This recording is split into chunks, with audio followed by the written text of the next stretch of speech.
Namaste and good afternoon, everyone. I'm Muskan Karki from grade 10 of Eversting School. Namaste everyone, I'm Samsriti Thapa, also from grade 10 of Eversting School. And we are here in front of you all to talk about one of the most profound way of literary expressions, poetry, and some of the literary tools used for its composition. Before starting off, let's talk about what poetry actually is.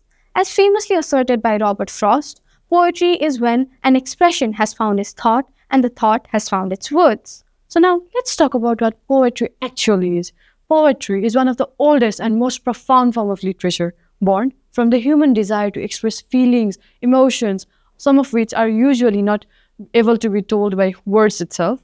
Poetry is usually written through verse, rhythm, and figurative languages. Now, as we are introduced to poetry, let's talk about some of the parts of poetry itself. First one is verse. Verse is known as the flow of poem or how it is actually composed. Likewise, rhythm and meter actually signifies how long one stanza of a poem actually is. Similarly, rhyme is the tool which is used to connect two or more lines in a poem itself using several rhyming words. Likewise, sound devices are those devices which are used to make the poem more poetic and to add symphony to the poem. Imagery are those vivid and descriptive language which is used to enhance and activate all five senses of a reader, while figurative language are those metaphorical language whose meaning cannot be deciphered. Carpe diem, an anthem of unbound beauty. The bells screech loud, a call to fit in, to follow crowd, prepared to tread on the path well laid out. The beauty of the day cries out while the artist buries deep. For numbers are what makes you proud. The writer longs for verses, poems, songs that breathe. But who'd care for her plea? For science and math reign supreme. The day drifts by as time stretches in the hallway, but a meek voice whispers, "Seize the day."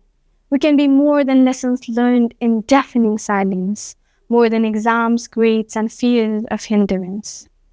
The soul desperately seeks for life's fragile spark, but seldom it's taught to light up. Rather, left to grope in dark. Standing on the desk of doubt, the artist cries, "The world may call us fools or rebels, daring to defy." For we are the dreamers, the one who speaks when none dares. A bird in hand the claim is wise, but what for those who longs for white skies? For the wings that never dare to roar would rarely realize that dreams can roar. Carpe diem, let the world stand still while we strive, chasing sunsets, chasing drive, chasing spirits, chasing life.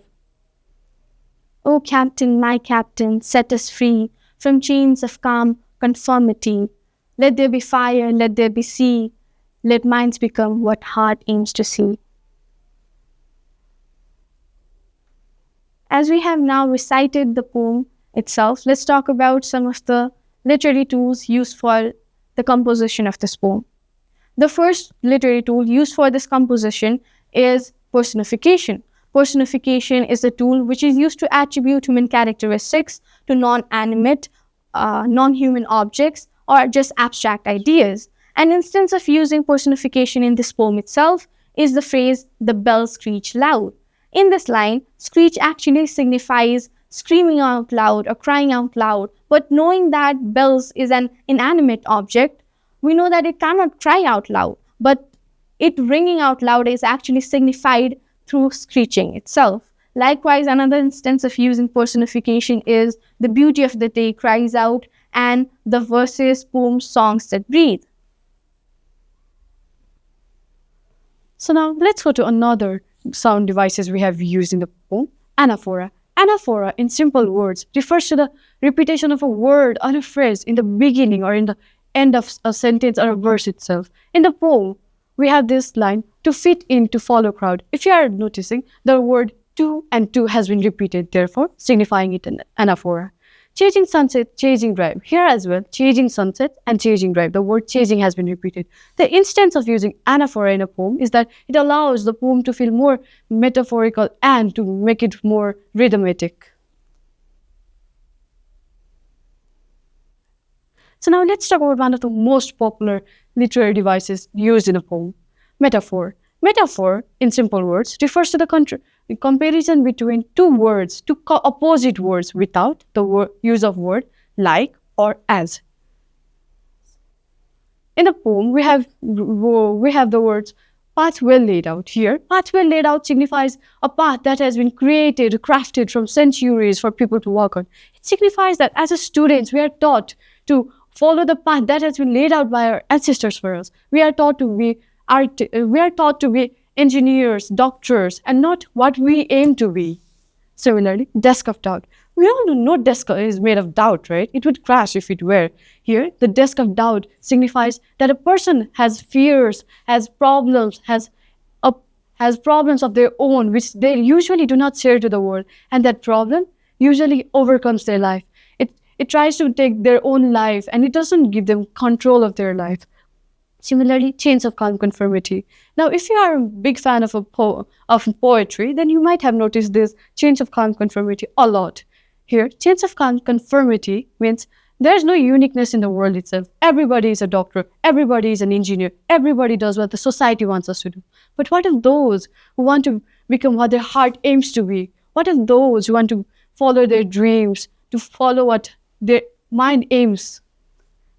Another literary device used in this poem itself is idiom. Idiom is defined as an expression or a phrase whose meaning cannot be deciphered from the combined meaning of its elements or words itself. An instance of using idiom in this poem is berries deep. In this poem, berries deep actually signifies the artist hiding their true nature just to show off or to be commoner just like in the world. Similarly, seize the day. Seize the day actually signifies to make the day our own, to catch the day. We know that the day is intangible, so we cannot touch it. But seize the day actually signifies how to make our day our own and to live for ourselves. Likewise, grope in dark actually signifies how artists or unique and creative minds are living in darkness with the fear of being forgotten or dismantled. Likewise, bird in hand is an idiom taken from a proverb itself, which in this poem actually signifies being adjustable or being grateful for small presents that is given to us. Talking about the inspiration and context behind this poem itself, this poem is heavily inspired by our own personal experiences and through the continuous expectations and pressures laid out to us by several other factors. This poem is also heavily influenced by the movie Dead Poets Society, which teaches us to be our own self and to follow what we have always wanted. In the end, let this poem be a reminder for you to forge your own path rather than to follow a path that has been laid out.